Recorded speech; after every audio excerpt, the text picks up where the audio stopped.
Mauritius is often imagined as a paradise of turquoise lagoons, coral reefs, and luxury resorts. But beyond the postcard views lies a complex history of wealth and power. To truly understand Mauritius, one has to look at how economic royalism, the concentration of power and resources in the hands of elites, has shaped its past and continues to influence its present. The story begins long before European colonization, when the island was uninhabited. For centuries, it was only a stopover for Arab traders, Portuguese sailors, and Dutch navigators. The Dutch briefly tried to settle Mauritius in the 17th century, but they abandoned it, leaving behind sugarcane, deer, and the tragic extinction of the dodo. It wasn't until the French took control in 1715 that Mauritius, then called Île-de-France, became an economic hub.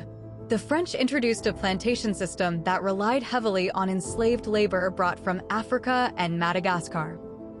Sugarcane became the lifeblood of the colony, and a small group of French settlers accumulated immense wealth and power. These colonial elites effectively became the economic royals of the island, controlling land, trade, and the enslaved workforce. Their dominance set the foundation for a deeply unequal system, one that would persist even after the abolition of slavery.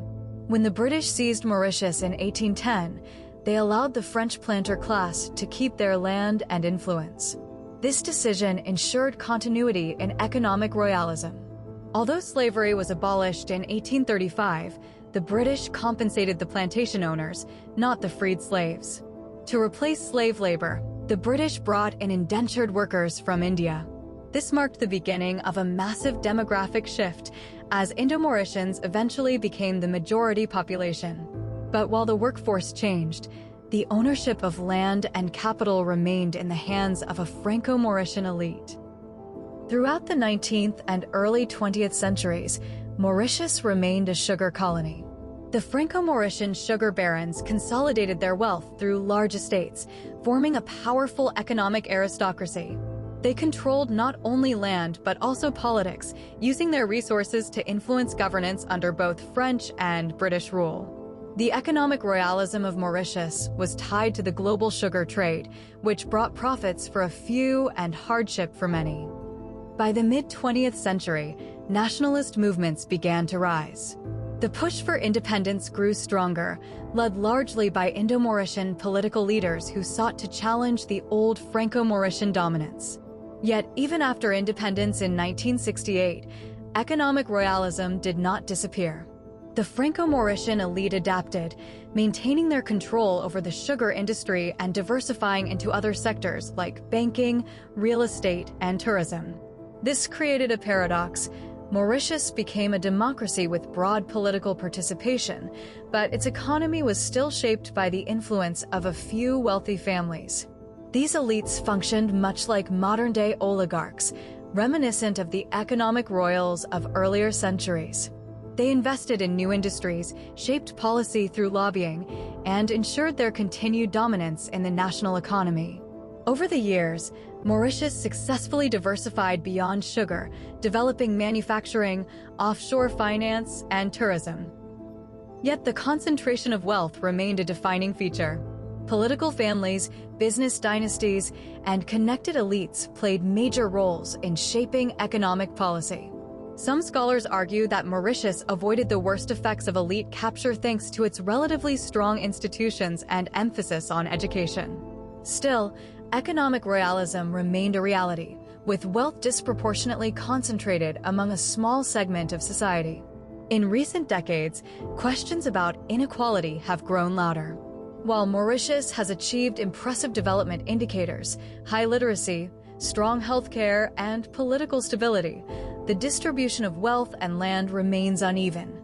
Many of the old sugar estates are still owned by descendants of the Franco-Mauritian elite, though some lands have been sold or converted into luxury resorts and real estate developments. Modern economic royalism in Mauritius can be seen in several ways.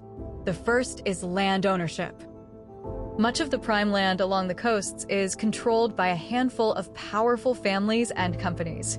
These lands have been turned into tourist resorts, golf courses, and luxury villas, catering to foreign investors and wealthy visitors. This has fueled debates about accessibility and inequality, as ordinary Mauritians are sometimes cut off from their own coastal areas. The second is financial influence. Mauritius developed a strong offshore financial sector, becoming a hub for investment flows between Africa and Asia. While this boosted GDP, critics argue it also entrenched the power of the financial elite. The country's offshore system has faced scrutiny for tax avoidance and secrecy, raising questions about who truly benefits. The third is political connections. As in many countries, the overlap between business and politics in Mauritius has allowed elites to maintain influence. Wealthy families have historically financed political campaigns, secured favorable policies, and ensured that their economic interests remain protected. This modern oligarchic tendency is, in many ways, the continuation of centuries of economic royalism. Yet, Mauritius also shows a more complex picture. Unlike in some countries where economic royalism has led to instability, Mauritius has managed to combine elite dominance with social cohesion. Investment in education and healthcare has given ordinary Mauritians opportunities for upward mobility. The rise of a prosperous middle class has softened, though not erased, the grip of the old elites.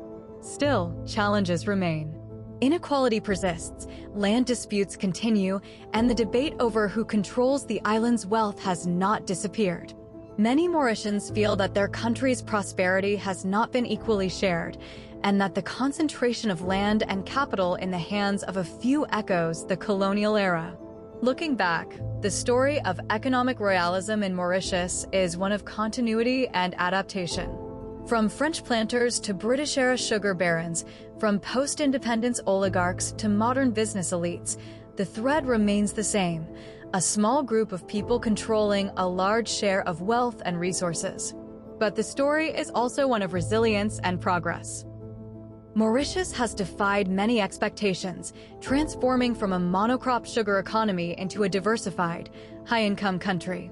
It has done so while maintaining political stability and social harmony, rare achievements in the post-colonial world. In the end, Mauritius reflects both the strengths and weaknesses of economic royalism. The concentration of wealth provided continuity, investment, and stability, but it also entrenched inequality and privilege. Today, the challenge for Mauritius is to balance its remarkable progress with greater inclusivity, ensuring that prosperity is shared more broadly across society. The legacy of economic royalism continues to shape debates about land, wealth, and power. And while the elites of Mauritius no longer wear crowns or rule as kings, their influence over the economy still echoes the days when sugar barons and colonial planters acted as the island's economic royals. Thanks for watching. Have you ever visited Mauritius?